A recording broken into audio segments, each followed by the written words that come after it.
Soybean ഇഷ്ടമുള്ളവർക്ക് try ചെയ്യാൻ പറ്റിയ ഒരു സിമ്പിൾ റെസിപ്പിയാണിത്. ഇതാണ് ചില്ലി സോയ.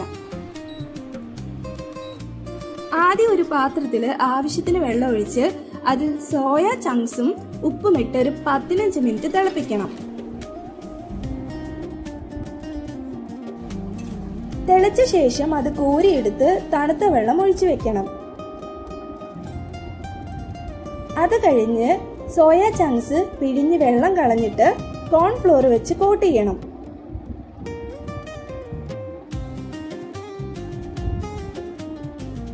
നല്ലോണം കോട്ട് ചെയ്ത ശേഷം ഇത് നേരെ ഫ്രൈ ചെയ്യുക. ഫ്രൈ ചെയ്ത ശേഷം അത് മാറ്റി വെക്കുക. ഇനി നമുക്ക് ഗ്രേവി ഉണ്ടാക്കാം.